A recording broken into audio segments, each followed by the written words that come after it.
সুপ্রিয় দর্শক, আমি সিরাজুল ইসলাম আপনাদের সবাইকে আমন্ত্রণ জানাচ্ছি এশিয়ান টেলিভিশনের টক শো টেবিল টকে। আশা করি সবাই ভালো আছেন। দর্শক, আজকের আলোচনার বিষয় ভারতের ট্রান্সশিপমেন্ট সুবিধা বাতিল এবং আমাদের সুবিধা অসুবিধা।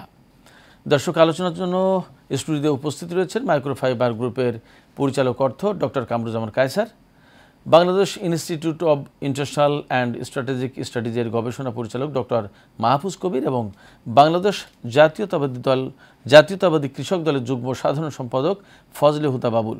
আপনাদের সবাইকে এশিয়ান টেলিভিশনের স্টুডিওতে স্বাগতম।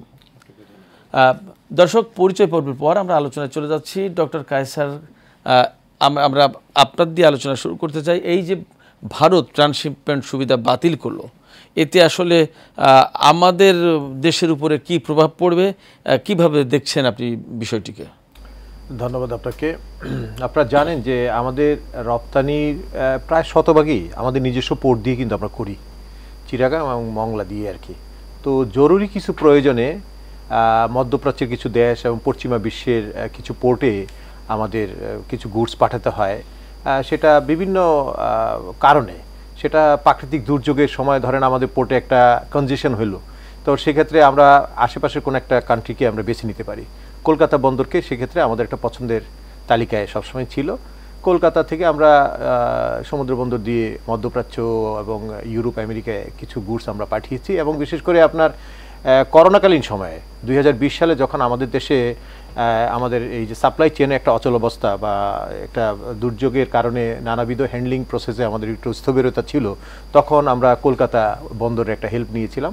আর আপনার বিমানবন্দর বলতে আপনার এই দিল্লি বিমানবন্দরের মাধ্যমেও আমাদের কিছু গুডস আপনার এয়ার শিপমেন্ট হয়েছে, যখন ক্রেতারা তাদের গুডসকে খুব জরুরি ভিত্তিতে চায় এবং আমাদের যখন আপনার অর্ডারের এক্সিকিউশন করতে একটু বিলম্ব ঘটে, তখন যখন ক্রেতারা আমাদেরকে এয়ার শিপমেন্টের কথা বলে, তখনই কিন্তু আমরা বিমানবন্দর ইউজ করি আর কি। তো এটা কিন্তু আমাদের খুব সবসময় যে আমরা তাদের উপর নির্ভরশীল তা কিন্তু এবং অনেক বেশি মাত্রায় তাও তো না মনে হয়। না না না, এটা জরুরি প্রয়োজন, যেটা কথাটা বলেছি, যেটা জরুরি প্রয়োজন। আমাদের নিজস্ব যে বন্দরের চাহিদা যখন আমাদের আছে সেটা দিয়ে তো আমরা করছি, কারণ আমরা বাইরে যখন আমরা এটা নিয়ে যাব তখন তো আমাদের একটু খরচ, তারপর পরিবহন, তারপরে এখানে আবার এক্সট্রা একটা লজিস্টিক্স একটা বিষয় থাকবে। তো সেটা তো আমরা, এটা ইউজুয়াল কোনো বিষয় না, এটা আনইউজুয়ালি আমরা সেখানে আমরা ব্যবহার করতাম। তবে সেটা আমাদের একটা বিকল্প পথ ছিল। এই বিকল্প পথটা থাকাটা বেটার আর কি।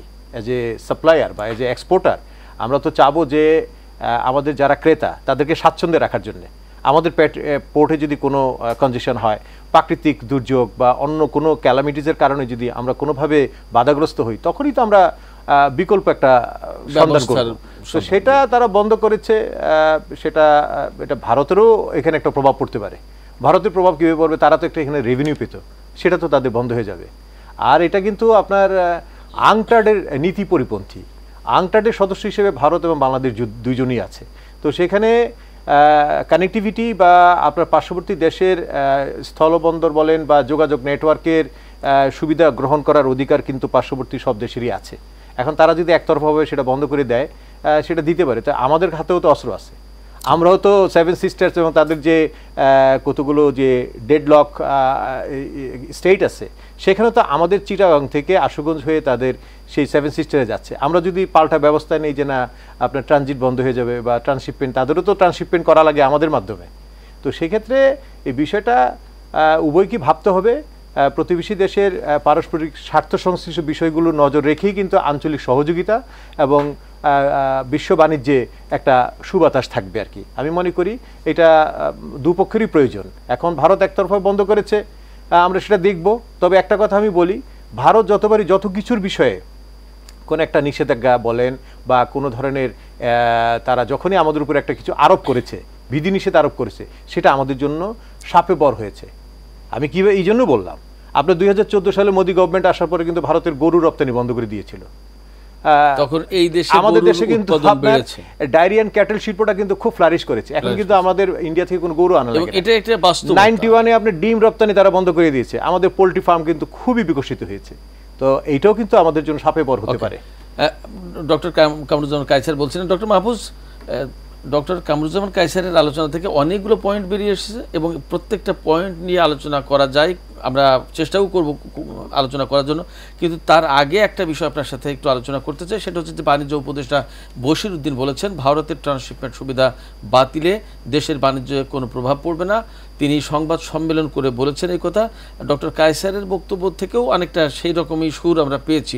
আপনার গবেষণায় কি ধরা পড়ে, আপনি কি বলবেন? ধন্যবাদ। আসলে এটার প্রভাব পুরোপুরি যে পড়বে না বা একেবারেই পড়বে না, বিষয়টা এরকম নয়। ইতিমধ্যে আমরা কিন্তু একটা ছোট্ট ঝড়ের পর্ব পার হয়ে এসেছি। মানে এই ট্রাম্পের যে শুল্ক বিশ্বব্যাপী যে একটা আতঙ্ক তৈরি করেছিল, এই হঠাৎ করে কালকে বাংলাদেশের সময় রাতের বেলা কিন্তু তিনি আবার সিদ্ধান্ত দিয়েছেন যেটা উইথড্র করেছেন, যার ফলে কিছুটা স্বস্তি এখন আমাদের মধ্যে আছে। এই স্বস্তি কাটতে না কাটতেই কিন্তু আসলে আমাদের এই নতুন করে এক ধরনের একটা অস্বস্তি তৈরি হয়েছে। এবং এই যে ট্রান্সশিপমেন্টের যে ফ্যাসিলিটি, সেটা উইথড্র করার মানে হচ্ছে যে এটা দুইটা দিক আছে। একটা হচ্ছে যে আসলে তারা কিছুটা সুবিধা দিত আমাদেরকে, বা এই যে আমরা যেটা দেখলাম যে 4টা ট্রাক এই বেনাপোলটা পার হয়ে গেল কিন্তু পেট্রাপোলে ঢুকতে পারলো না, এবং ওই পণ্যগুলো তো স্পেনে যাচ্ছিল। এবং এরকম করে কিন্তু আমাদের ইমার্জেন্সি ম্যানেজমেন্ট করে থাকি। ইমার্জেন্সি ম্যানেজমেন্ট মানে হচ্ছে কি যে আমাদের এয়ার শিপমেন্টে কতটুকু যায়, মানে যতটুকু আমরা জানি যে প্রায় $1 বিলিয়ন মতো আমরা কিন্তু পাঠাচ্ছি এয়ার শিপমেন্টে, এবং তার মধ্যে একটা অংশ, ছোট একটা অংশ আসলে এই যে আমাদের পার্শ্ববর্তী দেশের যে সমস্ত পোর্ট সেগুলো ব্যবহার করে আমরা করছি। সেখানে হলদিয়া পোর্ট আছে বা অন্য যে সমস্ত, মানে দিল্লি পোর্টে কিন্তু আমাদের একটা ফ্যাসিলিটি আছে, মানে ওদের তো ক্যাপাসিটি অনেক বড়। তার মধ্যে এই দিল্লি এয়ারপোর্টে আমাদের জন্য কিন্তু বেশ কিছু সুবিধা তারা দিচ্ছে যতটুকু আমি জানি আমাদের গবেষণা থেকে, এবং সেটা কিন্তু ব্যবহার করে এই ইমার্জেন্সি ম্যানেজমেন্টগুলো করা হচ্ছে। ইমার্জেন্সি বিষয়টা এরকম নয় যে 1 বছর হলো আরেক বছর হলো, এরকম না। বিষয়টা হচ্ছে প্রতিনিয়তই কিন্তু আমাদের এরকম কিছু শিপমেন্ট থাকে যেটা হচ্ছে পার্ট অফ দ্য শিপমেন্ট, মানে একটা অংশ চলে গেছে, মানে বড় অংশ হয়তো জাহাজে চলে গেছে, কিছুটা বাকি আছে যেটা প্রোডাকশনে ছিল, তো ওই অংশটা একদম শেষে গিয়ে যাতে পুরো অর্ডারটা ফুলফিল হয়ে গেল আমাদের, তখন আর কোনো কথা থাকলো না। এরকম করে হয়, এবং এই ইমার্জেন্সি ম্যানেজমেন্টের উপরে কিন্তু আমাদের এই যে যারা বায়ার তাদের সঙ্গে সম্পর্কটা টিকে থাকে। আমি মনে করি যে এই জায়গাটাতেই যে এখন আঘাত এলো আমি বলবো যে তারা যে বন্ধ করে দিল, এবং এটা কিন্তু উইদাউট এনি প্রিয়র নোটিস। তো এই আমাদের সাধারণ যে এরকম হয় যে এই যে ডোনাল্ড ট্রাম্প, তার হাতে তো সারা বিশ্বের অর্থনীতির কলকাঠি, তারপরে তিনি কিন্তু সময় দিচ্ছিলেন আমাদেরকে, যে 9 তারিখ পর্যন্ত উনি সময় দিলেন, 2 তারিখে এটা অ্যানাউন্স করে। তো এখন যেটা হলো যে এইরকম একটা সময় কিন্তু দিতে হয়। এর আগে আমরা ভিন্ন সময় দেখেছি, যেমন পেঁয়াজের ক্ষেত্রে যেটা হলো যে 2019-এ, তখন কিন্তু এই হঠাৎ করে উইদাউট এনি নোটিস কিন্তু তারা স্টপ করে দিল, এবং তখন কিন্তু অনেকগুলো শিপমেন্ট ছিল প্রসেসের মধ্যে আসছিল, পরে দেখা গেল যে তারা কিন্তু এই পোর্টের আগে আটকে গেছে। এই বিষয়টা নিয়ে আমরা আরেকটু আলোচনা করব। সেই আলোচনাটা আমি মূলত ফজলে হুদা বাবুলের কাছে শুনবো। তার আগে আপনার কাছে ছোট্ট আর একটা প্রশ্ন। আমরা যে কথা বলছি, আপনারা দুইজনই আলোচনায় বলেছেন যে জরুরি প্রয়োজনে আমরা ভারতের বন্দর বা তাদের ফ্যাসিলিটিগুলো ব্যবহার করতাম। আপনি আপনার আলোচনায় বললেন যে এই 4 ট্রাক যেটা আটকে গেল এটা স্পেনে যাচ্ছিল, এই মুহূর্তে এই সময় কি জরুরি বিষয় ছিল? এটা আসলে fraction of the total order. এরকম হয় কি যে ধরেন কিছু চলে গেছে, মানে অনেকটা চলে গেছে, কিছু হয়তো বাকি আছে, সেটা জাহাজেও পাঠানো সম্ভব না, হ্যাঁ একটু দেরি হয়ে গেছে আমার প্রডিউস করতে, এরকম অনেক কিছু থাকে যে এই ইমার্জেন্সি, হ্যাঁ ওই এমার্জেন্সি গুলো কিন্তু বিভিন্ন ভাবে হয়, সেগুলো কিন্তু আমরা জানি না। আবার এমনও হতে পারে দেখা গেল যে হয়তো ক্রেতা প্রথমে অর্ডার দিয়েছিল কথার কথা হয়তো 1 লাখ, পরে তার প্রয়োজন হয়তো আরো 20,000 বা এরকম করে আমরা সম্পর্কটা আসলে রক্ষা করি। এই সম্পর্ক রক্ষাটা কিন্তু ব্যবসায়ের একটা বড় একটা অংশ। ধন্যবাদ ফজলে হুদা বাবুল। আপনার কাছে যে আলোচনা করতে চাই তার আগে আমি ফজলে হুদা বাবুলের একটা পরিচয় দিয়ে নিই। তিনি কিন্তু দেশের একজন স্বনামধন্য সাপ্লাই চেইন প্রফেশনাল। তিনি দীর্ঘ 10 বছর সম্ভবত ভারতে কাজ করেছেন রিলেটেড ফিল্ডে। সেক্ষেত্রে আমি মনে করি যে আজকের আলোচনায় তিনি যথাযোগ্য একজন ব্যক্তি। ফজলে হুদা বাবুল, আপনার কাছে জানতে চাই, এই যে ডক্টর মাহফুজ বলছিলেন তার আলোচনায় যে একেবারে প্রি নোটিশ ছাড়াই আমাদের এই সুবিধাটা বাতিল করেছে ভারত, এর সাথে কি রাজনীতির কোনো সম্পর্ক আছে? চলমান প্রেক্ষাপটে কোনো কিছু দেখছেন কি এমন? ধন্যবাদ।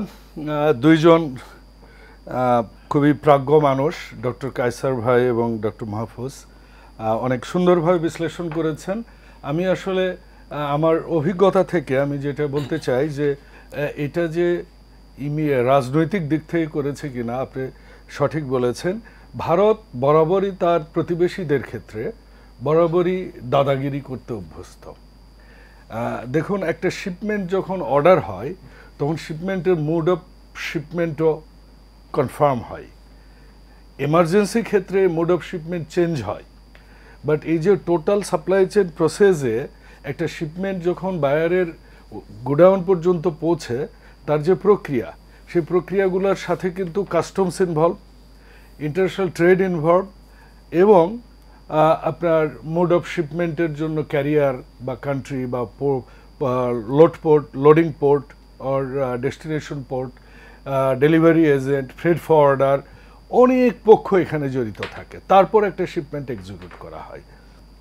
আরেকটা জিনিস পারফেক্টলি এসেছে আজকে আলোচনায়, ডোনাল্ড ট্রাম্প পর্যন্ত একটা কুলিং পিরিয়ড দিয়েছে 3 মাস, অথচ এরকম একটা ক্ষেত্রে যখন শিপমেন্ট অন দ্য ওয়ে, সেই শিপমেন্ট পর্যন্ত বন্ধ করেছে। এতে কারণে আপনি খুব স্পষ্ট হয়ে যায় যে ভারতীয়রা কীরকম তার প্রতিবেশীদের ক্ষেত্রে বিরূপ আচরণ করতে অভ্যস্ত, এর চেয়ে আর বড় উদাহরণ নেই।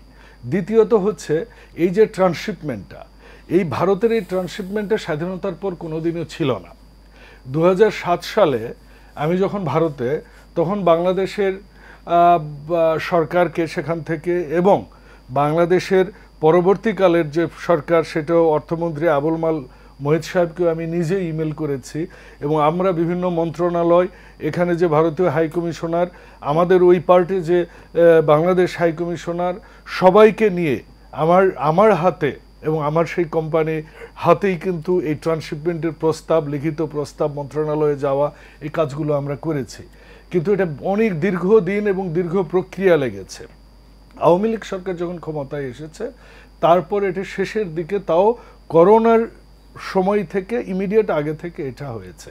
এটা একটা সিচুয়েশনাল অ্যাপ্রুভাল ছিল, নাম্বার 1। নাম্বার 2 হচ্ছে এইটা শুধুমাত্র যে আমাদের সময় বাঁচায় সেটা নয়, বা কিছুটা খরচ বাঁচায় সেটাও নয়, এটা আমাদের বাংলাদেশের যে প্রেক্ষাপট, যে স্পেসেস এয়ারফ্রেটের, কিছুদিন আগে আমি শিওর কায়সার ভাই এটা জানেন, কারণ উনি গ্রাউন্ডে উনি কাজ করেন, উনিও এক্সপোর্টের সাথে জড়িত। এইখানে কিন্তু সব সময় একটা জিনিস হচ্ছে কি, যে আমাদের পিক সিজনে এয়ারফ্রেটের আমাদের ব্যাপক একটা শর্টেজ হয়। সে কারণে আমরা শিপমেন্টগুলো অনেক সময় কি করি, ল্যান্ড এয়ার করি, যেটা আমাদের ইন্ডিয়ার সাথে হইতো, এয়ার করতাম ইন্ডিয়ার সাথে, দুবাইয়ের সাথে আমরা এয়ার করি, মানে second bill of lading, master bill of lading করে আমরা airway bill of lading second carrier দিয়ে আমরা পাঠাই। আবার আমরা অধিক প্রচলিত এবং দীর্ঘদিনের যে প্র্যাকটিস, সেটা হচ্ছে কলম্বো পোর্ট ইউজ করে, কারণ এখান থেকে সিতে যাবে কলম্বো, ওখান থেকে ক্লিয়ার করে, গুডস ক্লিয়ার করে মাস্টার বিল অফ লেডিং আসবে আপনার এয়ারলাইনের, ওখান থেকে আমরা ফ্লাই করি। এর কারণ হচ্ছে আমাদের এখানে ইন্টারন্যাশনাল এয়ারলাইন্স খুবই কম আসে। আপনি জানেন ওমান এয়ারের ফ্লাইট নাই, আপনি জানেন ইতিহাদের ফ্লাইট নাই, আপনি জানেন এখানে ব্রিটিশ এয়ারওয়েজ বন্ধ হয়ে গেছে। হ্যাঁ, ইরান এয়ার হয়তো সেটা আপনার ইন্টারন্যাশনাল স্যাকশনের কারণে হতে পারে, কিন্তু অধিকাংশ এয়ারলাইনই বাংলাদেশে এসে আমাদের যে ইনফ্রাস্ট্রাকচার, যে গভর্নমেন্ট প্রসিজিওর, আশিক চৌধুরীর প্রেজেন্টেশন আমি তন্ময় হয়ে শুনছিলাম, একজন বিতার্কিকের মতো উনি দিলেন প্রেজেন্টেশন। বাস্তবতাটা এদেশের সম্পূর্ণ ভিন্ন।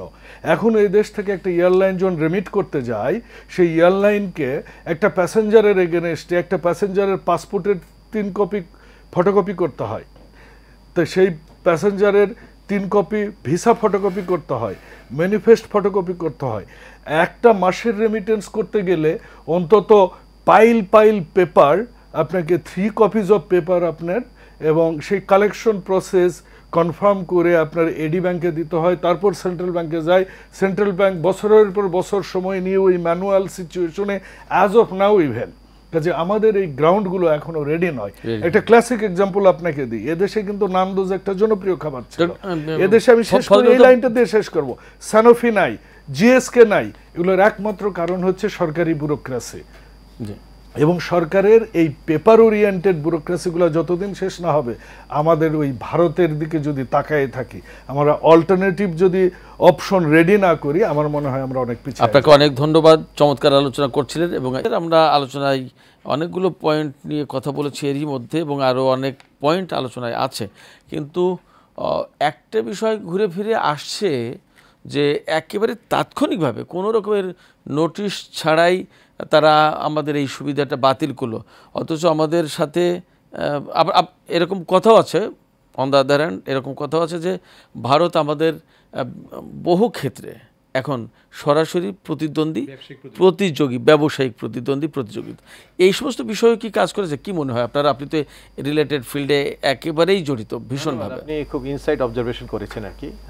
আমাদের যে বাংলাদেশ থেকে যে ট্রান্সশিপমেন্ট সুবিধার ফলে দীর্ঘ সময় ধরে ভারতের বিমানবন্দর এবং সমুদ্র বন্দরগুলোতে তাদের উল্লেখযোগ্য পণ্য জটের সৃষ্টি হয়েছে, এটা তারা একটা কারণ উল্লেখ করেছে আর কি। আরেকটা হচ্ছে যে ভারতে রপ্তানি বিলম্ব, তারপর আপনার খরচ বৃদ্ধি এবং ব্যাকলগ তৈরি হচ্ছিল, এটা হলো তাদের আরেকটা বক্তব্য। আর সবচেয়ে বড় বিষয় যেটা, সেটা তার প্রকাশ করবে না, তারা কিন্তু আমাদের তৈরি পোশাকের একজন বড় প্রতিদ্বন্দ্বী হয়েছে, বিশেষ করে নিটওয়্যার ক্ষেত্রে। তাদের আলাদা একটা সিটি হয়েছে আহমেদাবাদের, গুজরাটে। সেখানে তারা নিট পণ্যটাকে তারা চায়নার কাছাকাছি তারা নিয়ে যেতে চায়, যেখানে আমরা এখন দ্বিতীয় প্রতিযোগিতা ওয়ার্ল্ডের মধ্যে। আপনি জানেন নিটওয়্যারে আমরা দ্বিতীয় অবস্থানে আছি চায়নার পর। তো সব কিছু মিলিয়ে তারা চাচ্ছে যে আমাদের সাথে কম্পিটিশনে থাকতে গেলে আমাদের দুর্বল দিকগুলো কি? আমাদের দুর্বল দিকগুলোর মধ্যে আমাদের হ্যান্ডলিং ক্যাপাসিটিটা কিন্তু কম, আমাদের বন্দরের যে সক্ষমতা এটা কিন্তু ভারতের থেকে কম। কলকাতা যে বন্দর সক্ষমতা অনেক বেশি, তাদের ক্যাপাসিটি হ্যান্ডলিংটা অনেক ভালো। এবং আরেকটা বড় বিষয় হলো যে কলকাতা থেকে আপনার মিডল ইস্ট বলেন বা ইউরোপ এবং আমেরিকাতে পণ্য রপ্তানি করতে আপনার যেই খরচটা হয় আর কি, সেই খরচটা আমাদের চেয়ে কম। আর তাদের যে তাদের এয়ার ফেট কিন্তু অনেক কম, পার কেজিতে $2 থেকে $3 তাদের লাগে। আর আমাদের এখান থেকে পাঠাতে $5-6, ইভেন আমার ভাই যেটা বললেন $8-9 কিন্তু লেগে গিয়েছে কোনো কোনো ক্ষেত্রে। তো সেক্ষেত্রে আমরা যদি ট্রান্সশিপমেন্ট সুবিধাটা নিয়ে কম খরচে আমরা গুডস শিপমেন্ট করতে পারি, তাহলে আমাদের এটা সাশ্রয়ী হয়। এটা কিন্তু তারা বুঝতে পেরেছে। এটা বুঝতে পেরে আমাদেরকে মানে একটু বাধার সৃষ্টি করে, যাতে আমাদের খরচটা তাদের চেয়ে বেশি হলে পরে আন্তর্জাতিক বাজারে তাদের প্রবেশের দিকে তারও অগ্রাধিকার পাবে। এই কয়েকটা বিষয় নিয়ে তারা ভেবে, আর এখানে তো পরোক্ষভাবে একটা রাজনৈতিক ব্যাপারও থাকতে পারে, সেটা আপনারা জানেন। চমৎকার বলেছেন ডক্টর মাহফুজ। আপনার কাছে জানতে চাই, যেটা ডক্টর কামরুজ্জামান কায়সার বলছিলেন যে আমাদের আলোচনা থেকে বেরিয়ে এসেছে যে আমাদের চুক্তি থাকার পরেও কিন্তু এটা তারা বাতিল করেছে, এবং কেউ কি এরকম চুক্তি থাকার পরেও একেবারে বিনা নোটিশে বাতিল করে দিতে পারে কিনা, এবং এই ক্ষেত্রে আমরা আন্তর্জাতিক অঙ্গনে এর কোনো প্রতিকার চাইতে পারি কিনা। সাথে সাথে আরও একটা কথা আসে যে ভারত যে এই কাজটা করলো, তাতে ভারতের যে মানে আমাদেরকে যে অসুবিধায় ফেলতে চাইল, তা কি আমাদের মূলত ওই যে বন্দর সুবিধাটা, এই সুবিধাটা অনেকখানি কম আছে, এটা ভারত বুঝে আমাদেরকে করলো। সেক্ষেত্রে আমরা তাদের ব্যাপারে কোনো অনুরূপ কোনো ব্যবস্থা নিতে পারি কিনা, বা বাংলাদেশ নেবে কিনা, বা এই দিকে যাবে কিনা, যার কারণে ভারত আবার তাদের বিষয়টা রিভাইজ করতেও পারে, এমন কোনো বিষয় আছে কিনা? অনেকগুলো কথা বলেছি আপনাকে। এই 4টা পয়েন্ট যেটা আপনি উল্লেখ করেছেন সবগুলোই ভ্যালিড পয়েন্ট। আপনি প্রশ্নের আকারে বলেছেন, আমি খুব সংক্ষেপে উত্তর দেব। প্রথমত হচ্ছে যে বাতিল করতে পারে কিনা, এখন চুক্তিটা কেমন তার উপরে নির্ভর করে যে তারা কি করতে পারে কি করতে পারে না। চুক্তিতে যদি আমরা এরকম ক্লজ রাখি বা রাখতাম, আমরা আসলে ভালো জানি না এখনো পর্যন্ত যে আসলে ওই ক্লজটা ছিল কিনা। নর্মালি যে কোনো এমওইউ বা কন্ট্রাক্টের মধ্যে যেটা থাকে যে কোনো একটা পার্টি যদি চায় তাহলে একটা সময় পরে তারা কিন্তু আগে নোটিশ দিয়ে তারপরে একটা সময় দিয়ে তারপরে সেটা বাতিল করে। এন্ড ডেফিনেটলি একটা নোটিশ দেওয়ার প্রশ্ন থেকে যায়, কুলিং পিরিয়ড থাকে, একটা পিরিয়ড থাকে। এইটাই হচ্ছে এখানে তো সেটা ফলো করা হয়। যে কোনো স্ট্যান্ডার্ড এগ্রিমেন্টে বা এমওইউতে এটা একটা খুবই নেসেসারি একটা ক্লজ, এবং সেই ক্লজটা তারা রেখেছিল কিনা সেটা আমাদের এখন একটু পরীক্ষা করে দেখতে হবে। আর আমরা কেন দেখলাম না, যদি না দেখে থাকি সেটা আমাদের দোষ। কিন্তু সাধারণত মানে আমি প্রচুর এরকম এমওইউ এবং চুক্তিগুলো দেখেছি, আন্তর্জাতিক যে সমস্ত চুক্তিগুলো আছে, তো সেগুলোর মধ্যে আমি এরকম কোনো দেখতে পাইনি কোনো জায়গা যেখানে আসলে এরকম কোনো স্পেস বা কোনো একটা পিরিয়ড দেয় নাই যে যেখানে আসলে তারা নোটিশ দেবে তারপরে একটা সময় পরে গিয়ে বাতিল হবে। তো আমি মনে করি যে সেখানে একটু কাজ করার সুযোগ রয়েছে, সেটা পররাষ্ট্র মন্ত্রণালয় বা যে মিনিস্ট্রি অফ শিপিং তারা যদি দেখে, বা রোড ট্রান্সপোর্ট তারা দেখলে আমি মনে করি যে এখান থেকে বের করা যাবে। আর দ্বিতীয় বিষয়টা হচ্ছে যে আন্তর্জাতিকভাবে আমরা এটা কিছু করতে পারি কিনা। যদি এরকম চুক্তি লঙ্ঘন হয়ে থাকে তাহলে নিশ্চয়ই এটা নিয়ে কোনো আইনগত ব্যবস্থা নেওয়া যায়, তার কারণ এটা তো চুক্তি। এটা যদি সমঝোতা স্মারক হতো তাহলে কিন্তু সেই ক্ষেত্রে আমরা তেমন কিছু করতে পারতাম না।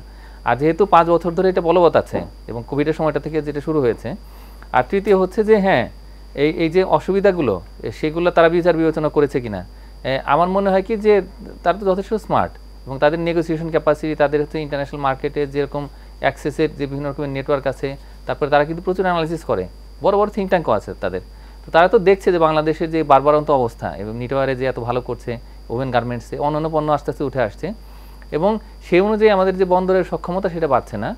তো এবং এর পাশে শুধুমাত্র সমুদ্র বন্দর নয়, বরং আমাদের যে এয়ারপোর্ট সেটার খুবই খারাপ অবস্থা, মানে যেটা হযরত শাহজালাল আন্তর্জাতিক বিমানবন্দরের। অন্যদিকে যে থার্ড টার্মিনাল যেটা হচ্ছিল, ওর মধ্যে কিছু ক্যাপাসিটি কিন্তু আছে, এটা কিন্তু ওইটা শুরু হতে হতে কতদিন লাগে, কতটুকু কী হয়, এগুলো নিয়ে আমাদের যথেষ্ট দ্বিধাদ্বন্দ্ব আছে। তো যার ফলে এই বিষয়গুলো তারা অবশ্যই বিবেচনা করছে। তো আমাদের অসুবিধার জায়গাগুলো যখন মানে আসলে কষ্টের মধ্যে যে আর একটু কষ্ট বাড়ায়, তো তাদেরকে নিয়েও আমাদের একটু চিন্তা করার সুযোগ রয়েছে যে তারা আসলে আমাদের বিপদের সময় কি করবে। তো এইটা একটা বিষয়। তো সুতরাং ওই বিষয়টা অবশ্যই তারা বিবেচনা করে থাকতে পারে। আর চতুর্থ বিষয় যেটা, সেটা হচ্ছে যে আমরা পাল্টা কিছু করতে পারি কিনা। আমাদের যে সংস্কৃতি, মানে পুরো এই ডিপ্লোমেসি নেগোসিয়েশন এগুলোতে আমরা আসলে এই ধরনের কোনো পাল্টা কখনো নেইনি। কারণ হচ্ছে যে আমরা শান্তিপ্রিয় একটা দেশ, আমরা আলোচনার টেবিলে বসে আসলে সমস্যার সমাধান করতে চাই। আমরা সবসময় সবাইকে বন্ধু হিসেবেই নেই, এবং আমরা এই ক্ষেত্রেও আশা করি আমাদের যারা হচ্ছে ডিপ্লোম্যাট, যারা নেগোসিয়েটর, তারা এই বন্ধুত্বপূর্ণভাবেই আসলে এই সমস্যার সমাধান করবে, এবং সেটাই আমি মনে করি শোভনীয়।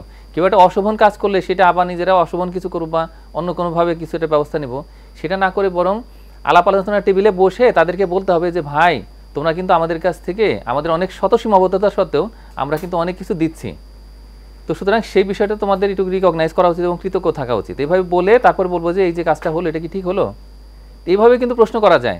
ব্যবস্থা না নিয়েও কিন্তু এইভাবে যাওয়া যায়, এবং আমি মনে করি আমাদের নেগোসিয়েটর সেভাবে যাবেন। জি, আপনাকে অনেক ধন্যবাদ, চমৎকার বলেছেন ফজলে হুদা বাবুল। আমি আপনার কাছে আর একটা বিষয়ের অবতারণা করি। আপনি মনে হয় বাংলাদেশ ব্যাংকের কোনো একটা বিষয় নিয়েও মনে হয় কথা বলতে চাচ্ছিলেন, এটা একটা বিষয় আপনি বলবেন আপনার মতো করেই। আমি আর একটু প্রশ্ন করে রাখি, ডক্টর মাহফুজের বক্তব্য থেকে বেরিয়ে এসছে, আমিও বলতে চেয়েছিলাম, সেটা হচ্ছে যে আমরা কিন্তু ভারতকে ট্রানজিট দিয়েছি এবং তাদেরকে নানামুখী সুবিধা দিয়েছি। গত আওয়ামী লীগ সরকারের প্রধানমন্ত্রী শেখ হাসিনা কথায় কথায় বলতেন যে ভারতকে যা দিয়েছি তারা আজীবন মনে রাখবে, কখনো তারা ভুলতে পারবে না এবং অস্বীকার করতে পারবে না। ব্যাপারটা এরকম, আমরা কি দিয়েছি আর এখনও যা দিয়েছি, যা আছে, তা তো কোনোটাই আমরা প্রত্যাহার করিনি। এরপরেও এই ব্যবস্থা কেন, এবং আমরা আসলে নেগোসিয়েশনে গিয়ে আমরা কতটুকু কী করতে পারবো ইত্যাদি ইত্যাদি অনেক বিষয় আপনার কাছে জানার। জি ধন্যবাদ। দেখুন, ওই একটা ছোটবেলায় একটা গান দেখেছিলাম, গানের একটা সিনেমায়, এটা হচ্ছে মা আমার সাধনা মিটিল আশা না ফুরিল। এই শেখ হাসিনার কাছ থেকে এত পেয়েছে, আসলে ভারতের স্বাদ মিটেনি। ভারতের স্বাদ হচ্ছে মনে মনে মানে মন কলা খাওয়ার স্বাদ, যেটা তারা স্বাদ মিটিয়েছে আপনার তিব্বতের সাথে, যারা যে স্বাদ তারা মিটিয়েছে অন্য প্রতিবেশীদের সাথে, আপনি জানেন যে কি অবস্থা। এবং সেটাই তারা যখন স্বাদ মিটেনি, তারা এখন আমার মনে হয় ফোনা তোলার চেষ্টা করছে। এটা হচ্ছে রাজনৈতিক কথা, আমি ডিপ্লোম্যাটিক ভাষায় বলতে পারলাম না।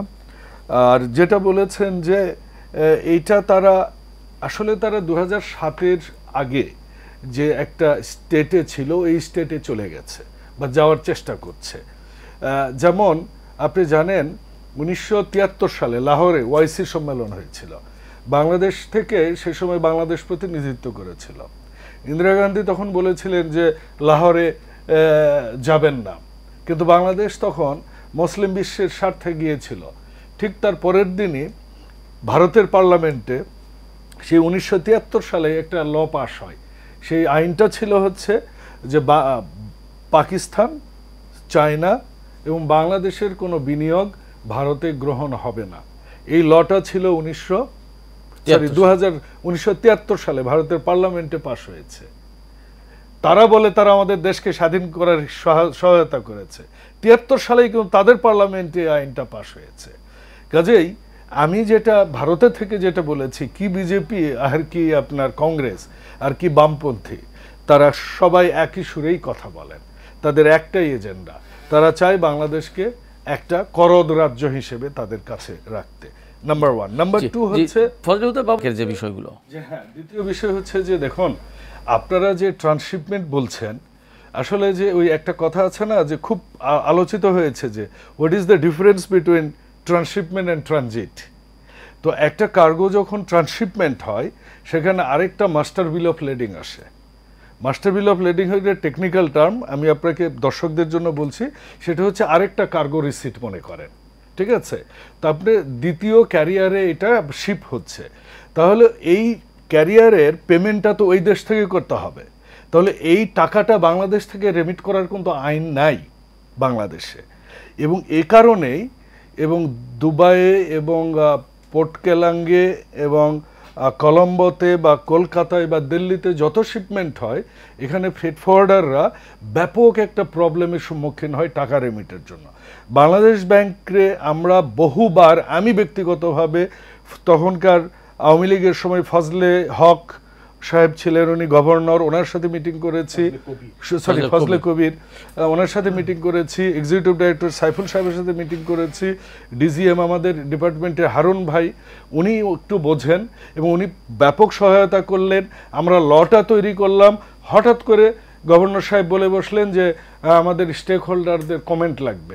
ড্রাফট লটা দেয়া হলো ওয়েবসাইটে, কিন্তু কোনো এক ব্যুরোক্রেসির কারণে, এই যে বাংলাদেশের লালফিতার দূরত্বের কারণে এই আইনটা পাশ হলো না, আজও হয়নি। কাজে ফরওয়ার্ডাররা কিন্তু ট্রান্সশিপমেন্টের টাকা কিন্তু রেমিট করতে পারে না, তখন ব্যাংকের কাছে যে তারা বিভিন্ন রকমের চিঠি খায়। এখন এটা একটা সবচেয়ে বড় প্রবলেম। অল্টারনেটিভ যে ব্যবস্থা, আমরা সব সময় কথা বলি কিন্তু আমরা সমাধানের কথা বলি না। আমার কাছে মনে হয়েছে সরকারের যে থার্ড টার্মিনালটা রেডি হয়েছে, বিভিন্ন ক্যারিয়ারকে দেশে আনতে হবে। পোর্টের ক্ষেত্রে, সি পোর্টের ক্ষেত্রে তারা অলরেডি ব্যবস্থা নিচ্ছে, যেটা দেখলাম, কিন্তু এয়ারলাইনের ক্ষেত্রে তাদেরকে রেমিটেন্স প্রসেস খুব ইজি করে দিতে হবে এবং টেকনোলজি বেস করতে হবে, যাতে আমরাও সিঙ্গাপুর, দুবাই বা ইন্ডিয়া, পাকিস্তান বা অন্যান্য দেশের মতো বা ইউরোপিয়ান কান্ট্রির মতো আমরাও যেন আমাদের কাস্টম সিস্টেমটা ওইরকম হয়, ইন্টারলিঙ্কড হয়, সব কিছু দ্রুত যেন টাকা রেমিট করতে পারি। এই সহায়তা দিলে আমার মনে হয় অনেক এয়ারলাইন, আপনাকে বলি কেনিয়ান এয়ারলাইন এ দেশে আসা বন্ধ করেছে শুধুমাত্র রেমিটেন্সের কারণে। জেট এয়ারওয়েজের যে জিএসএ ছিল, সে এখনও জেট এয়ারওয়েজ বন্ধ হয়ে গেছে, কিন্তু তার পাওনা এখনও দিতে পারেনি। এটা নিয়ে এখনও কেস চলছে।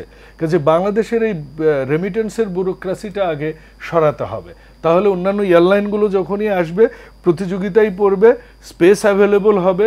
কারণ যখন যোগান হাই হয়ে যাবে তখন আলটিমেটলি, কারণ আপনার কলকাতা থেকে ইউরোপের যে রেট, তার চেয়ে প্রতি কেজিতে $1-1.5 বেশি রেট বাংলাদেশে।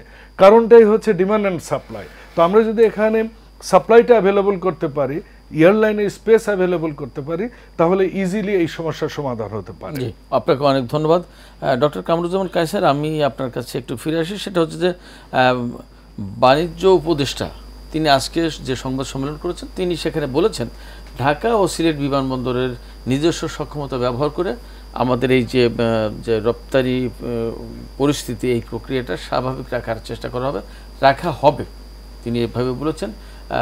কতটা সম্ভব এটা বর্তমান অবস্থায়? হ্যাঁ, বাস্তবতাটা হচ্ছে যে আমাদের ঢাকা বিমানবন্দরের কথা যদি বলি, আগের যে কার্গো হ্যান্ডলিং যে স্পেসটা আছে আর কি, এটা কিন্তু পর্যাপ্ত না। আপনি দেখবেন ওখানে যদি কখনো যান, কার্গোর অবস্থা কিন্তু যাচ্ছে তাই। অনেক এক্সপোর্টেবল গুডস আর যেগুলো বিদেশ থেকে এসেছে, সেগুলো কিন্তু বাইরে পড়ে আছে। এখানে রোদ, ঝড়, বৃষ্টিতে এগুলো ভিজে যাচ্ছে, এগুলো নষ্ট হচ্ছে, পণ্যের মান ক্ষতিগ্রস্ত হচ্ছে। তো এই জন্যে আপনার এখানে হ্যান্ডলিং ক্যাপাসিটি, কার্গো স্পেস অনেক বাড়াতে হবে, যেটা এখন থার্ড টার্মিনাল যেটা করেছে, থার্ড টার্মিনালের স্পেস আগের চেয়ে অনেক বেশি হয়েছে। এটাকে আরও সুন্দরভাবে আধুনিকায়ন তো অবশ্যই হয়েছে, এটাকে যত তাড়াতাড়ি সম্ভব এটাকে চালু করতে হবে। তার আগে সরকার, আওয়ামী সরকার তো বলেছিল যে এটার কাজ প্রায় 90% শেষ। তো আওয়ামী সরকারও তো 8 মাস চলে গেল, তাদের কথা ছিল কিন্তু গত ডিসেম্বরে চালু করার, এখন তো আরও 4 মাস অতিক্রান্ত হয়ে গেল। তো সেটা যদি চালু করা যায়, আর ওসমানী বিমানবন্দর যেটা সিলেটে আছে, আপনি যার বিমানবন্দরের কথা বললেন, সেটা একটা আন্তর্জাতিক মানের, ঢাকার পরে চিটাগাং এবং এই সিলেটকে কাউন্ট করা হয়। এই আন্তর্জাতিক বিমানবন্দরের যে অবকাঠামো যেগুলো আছে, এগুলোকে আরও সুবিন্যস্ত করতে হবে, আন্তর্জাতিক মানের করতে হবে। এবং ভাই যেটা বললেন আর কি, যে আমাদের যে ইন্টারন্যাশনাল কেরিয়ারগুলো, এগুলোকে আরও বিস্তৃত করতে হবে। আমাদের ইন্টারন্যাশনাল কেরিয়ারগুলো বিস্তৃত না হওয়ার পিছনে তারা এখানে যে জটিলতাগুলো ফেস করছে, তাদের জিএসএর মাধ্যমে যেই প্রস্তাবনাগুলো সরকারকে দিয়েছে, এগুলোকে ইমপ্লিমেন্ট করতে হবে। এই ইমপ্লিমেন্টেশনটা যদি হয়, তাহলে আমাদের এয়ারলাইন্সের পরিমাণ বাড়বে, আমাদের সক্ষমতা বাড়বে, এবং আমাদের যারা ইম্পোর্টার আছে তারাও খুব স্বাচ্ছন্দ্য বোধ করবে। আমাদের দরকার হলো যে আমাদের ডিমান্ড অ্যান্ড সাপ্লাইয়ের একটা সমন্বয় রাখা। আমাদের যে উৎপাদন হচ্ছে দিনে দিনে আমাদের উৎপাদন আরও বাড়বে, আমাদের এক্সপোর্ট আরও বাড়বে, সম্ভাবনার দুয়ার কিন্তু খুলে গিয়েছে। এবং খুব সম্প্রতি আপনি জানেন যে আজকে আমাদের যে ইন্টারন্যাশনাল বিজনেস সামিট যেটা শেষ হলো, এখানে অনেক বিনিয়োগকারী বিদেশ থেকে এসে কিন্তু তারা প্রতিশ্রুতি দিয়ে গিয়েছে এবং স্পটে অনেকেই কিন্তু আপনার সমঝোতা করেছে, চুক্তি করেছে। তো আমাদের যে এক্সপোর্ট প্রসেসিং জোনগুলো আছে, আমাদের যে Japanese export processing zone, Korean export processing zone থেকে শুরু করে মিরসরাইতে বিভিন্ন জায়গায় কিন্তু এখন আমরা অনেক সম্ভাবনা দেখছি। তো সেখানে যত উৎপাদন হবে এক্সপোর্টের ভলিউমটা আরও বাড়বে। সেক্ষেত্রে আমাদের বন্দর সক্ষমতাটাকে মানে অনেক বাড়াতে হবে। বন্দর সক্ষমতা বাড়ানো এবং এয়ারলাইন্সগুলো এবং অন্যান্য ক্যারিয়ারগুলো, শিপিং লাইনের ক্যারিয়ারগুলোকে যদি বাড়িয়ে দেওয়া যায়, সেখানে কম্পিটিশন হলে খরচটাও কিন্তু কমে আসবে, ফেয়ার কমে আসবে। আমাদের ফেয়ার কমানো দরকার। আমি কলকাতার কেন ব্যবহার করতাম, কলকাতার বন্দরে আপনার হ্যান্ডলিং চার্জ এবং তাদের যে এক্সপোর্টের যে পার কিলোর যে হিসাবটা আমি বললাম যে বাংলাদেশে যে অনেক কম, যার কারণে কিছু কিছু এক্সপোর্টার ঢাকায় ইয়ে থেকে এই সুবিধাটা নেওয়ার জন্য কলকাতা দিয়ে তারা এক্সপোর্ট করতো আর কি। তো এই বিষয়গুলো আমাদের মাথায় রাখতে হবে। আমাদের সব ধরনের সক্ষমতা আছে। আরেকটা যেটা গুরুত্ব দিই সবসময়, সেটা হলো পায়রা বন্দরটা, আমাদের যে তৃতীয় সমুদ্র বন্দর, এটাও কিন্তু অবকাঠামোগতভাবে অনেক দূর এগিয়েছে এটার কাজ। এখনই সময় এটাকে আপনার গভীর সমুদ্র বন্দরে রূপান্তর করা এবং সেখান থেকে আমাদের একটা পার্টিকুলারলি আমাদের যে তৈরি পোশাক শিল্প হোক বা অন্য কোনো রপ্তানিযোগ্য পণ্য হোক, এটাকে অ্যাসাইন করে দেওয়া যে সেখান থেকেই সেটা যাবে। হ্যাঁ, তো সেটা হলে পরে আমাদের সামগ্রিক অর্থনীতিতে একটা অনুকূল পরিবেশ আসবে। অনুকূল পরিবেশ।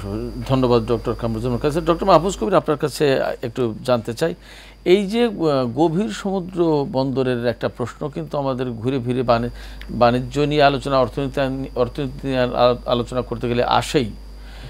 এটা দীর্ঘকাল ধরে এই আলোচনা চলছে, কিন্তু প্রকৃতপক্ষে আমরা গভীর সমুদ্র বন্দর সেইভাবে তৈরি করতে পারিনি, গড়ে তুলতে পারিনি এবং এর সুবিধাটাও আমরা পাচ্ছি না।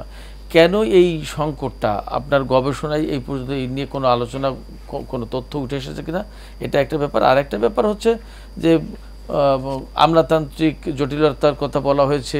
ডক্টর কামরুজ্জামান কায়েসার তার আলোচনায় বলেছেন যে বিমানবন্দরে বিভিন্ন দেশ থেকে আমদানি পণ্য এসে পড়ে থেকে তার কোয়ালিটি নষ্ট হয়, ধুলো বালি, রোদ বৃষ্টি, ঝড় তুফানে এবং সময় মতো হাতে পৌঁছানো যায় না।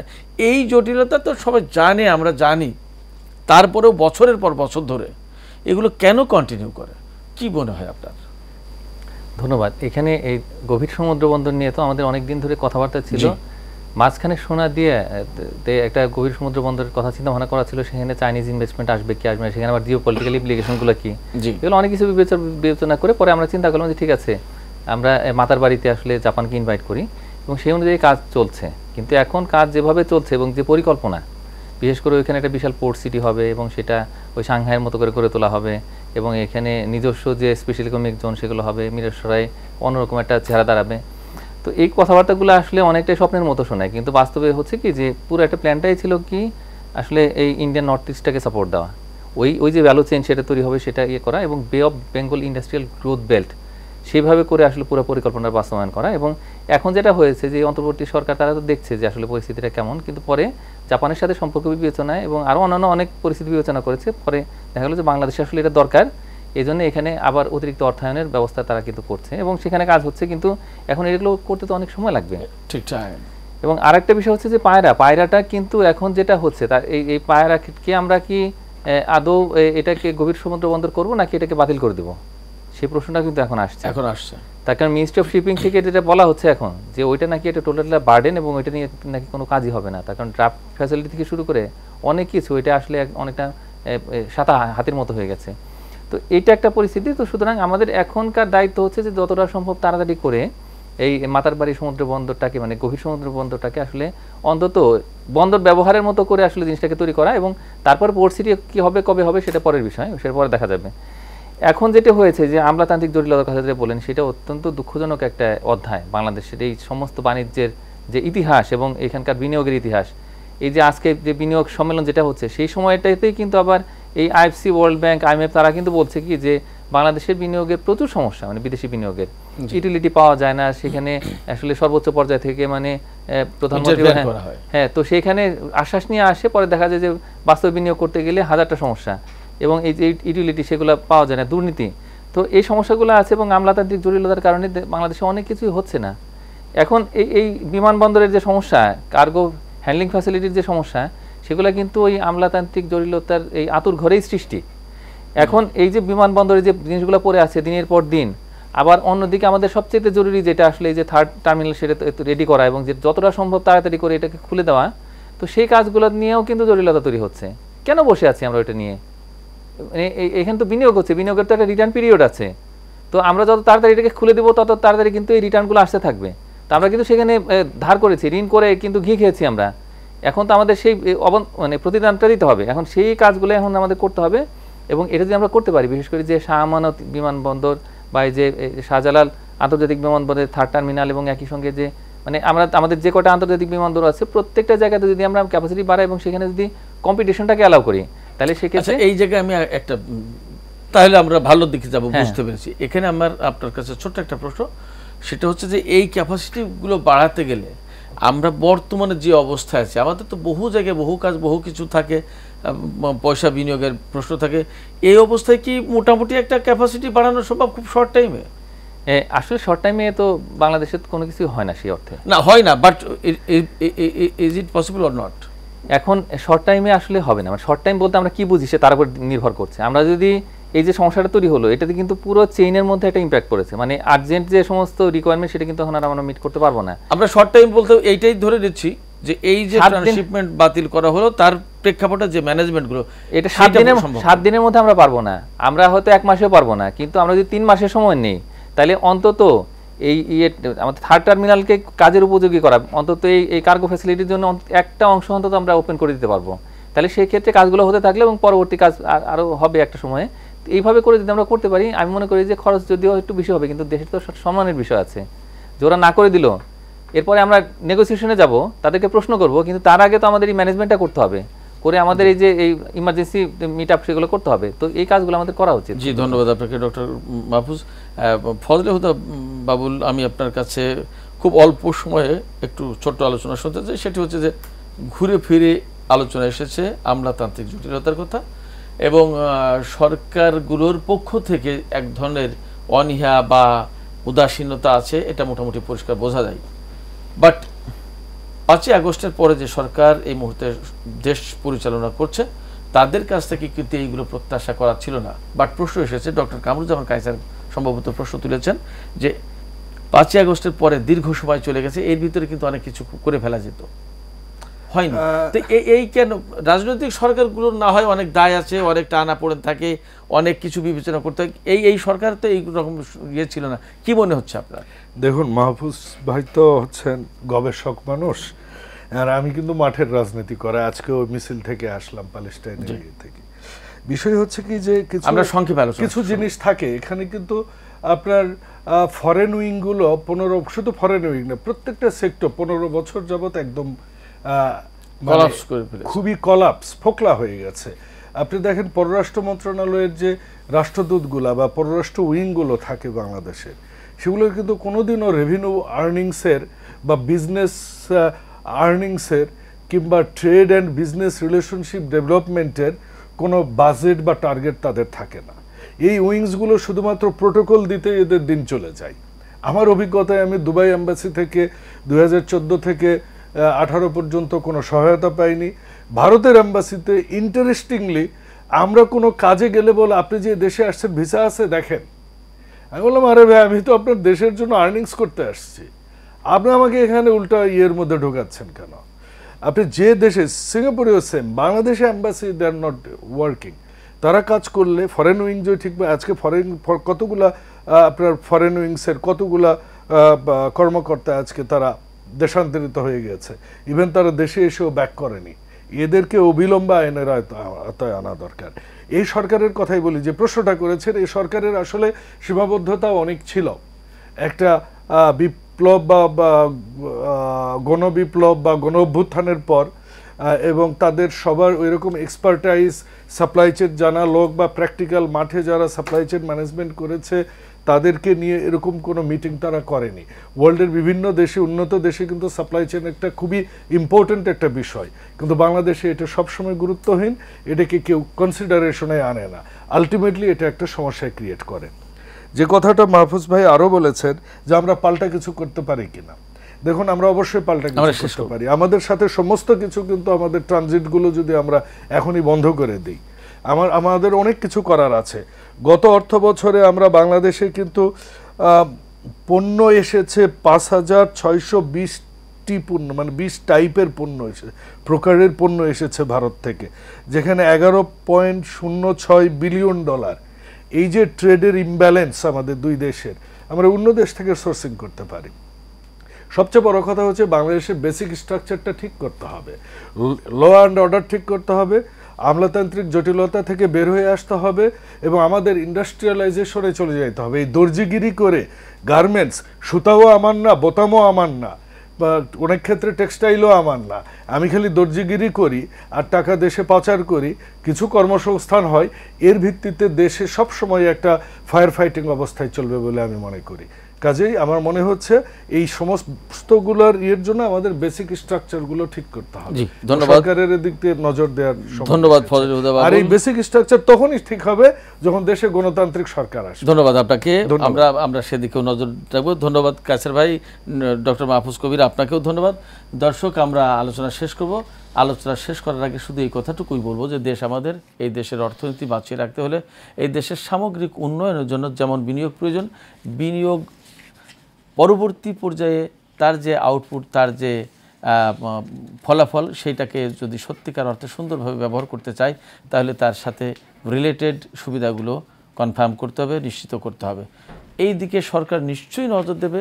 বিশেষ করে বর্তমান তত্ত্বাবধায়ক সরকার বা অন্তর্বর্তী সরকারের কাছে মানুষের অনেক বেশি প্রত্যাশা, সেই প্রত্যাশাগুলোকে মাথায় রেখে আমলাতান্ত্রিক জটিলতা নিরসন করে দেশের সামগ্রিক উন্নয়নে তারা দ্রুত পদক্ষেপ নেবে, এই আশা আমরা করছি। আজকের আলোচনা এখানেই শেষ করছি।